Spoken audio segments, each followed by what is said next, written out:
দুনিয়া উল্টায় যাক, তুফান হয়ে সব লন্ডভন্ড হয়ে যাক, তোমার চোখ, তোমার মন, তোমার নিয়ত, তোমার চিন্তাকে রবের সন্তুষ্টির দিকে তাকিয়ে থাকিও। রব যদি তোমাকে দিয়ে খুশি হয়, তুমি পেয়ে খুশি হও। রব যদি তোমার থেকে নিয়ে খুশি হয়, তুমি দিয়ে খুশি হও, হারিয়ে খুশি হও। কারণ যে বান্দা রবের খুশিতে সন্তুষ্টি মনে হতাশা ছাড়া খুশি থাকতে পারে, রব্বুল আলামিন ফিদ দুনিয়া হাসনাতাও ওয়া ফিল আখিরাতি হাসনাতার, দুনিয়া আখিরাতের নিয়ামত সে বান্দাকে দান করেন। সুবহানাল্লাহ। যে হা হুতাশ বেশি করে তার কাছে হারানোর সম্ভাবনা বেশি। যে শুকরিয়া বেশি করে, ধৈর্য ধরে অপেক্ষা বেশি করে, নিয়ামত তার কাছে আসবেই বেশি। এটাই চিরন্তন বাস্তব সত্য। চিৎকার দিয়ে বলেন সুবহানাল্লাহ। সাইকেল চালাতে গেলে পড়তেই হবে। যত পড়বেন তত কোমর আস্তে আস্তে সোজা হবে। কারণ সাইকেল, মোটরসাইকেল চালানোর মেইন শর্তের মধ্যে একটা শর্ত হচ্ছে কোমর কি রাখা, স্থির রাখা, সোজা রাখা।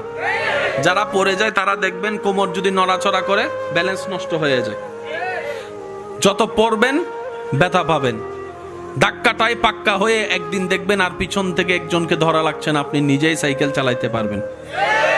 সাঁতার শিখার আগে পানি খাইতেই, জোরে বলেন, একদম জোর করে খাইতে না চাইলো এক ফোঁটা হইল পানি খাবেন, সাঁতার শিখবেন। একটু জোরে বলেন না। ধাক্কা খাবেন, ধৈর্য ধরতে পারলে রবের উপর সন্তুষ্টির সাথে পাক্কা হবেনই হবেন। এমন ভাবে আল্লাহ তাআলা আপনাকে পাকা বানাবে, মজবুত বানাবে। যারা আপনাকে ভেঙতে চেয়েছিল এক সময়, যারা আপনাকে নষ্ট করতে চেয়েছিল, ধ্বংস করতে চেয়েছিল, ওই আপনার ধৈর্য ধরে সবর করার কারণে, রবের সন্তুষ্টির অপেক্ষা করার কারণে আপনাকে আল্লাহ তাআলা এমন মজবুত দেওয়াল বাঁধিয়ে দিবেন, আপনাকে আর কেউ ভাঙার ক্ষমতা রাখবে না। সুবহান। জান্নাতের রাস্তা কয়টি বলেন না ভাইয়া? ইহদিনাস সিরাতাল মুস্তাকিম। জান্নাতের রাস্তা কয়টি? কিন্তু ৭৩ দল বলে ৭৩টি রাস্তা হয়ে গিয়েছে।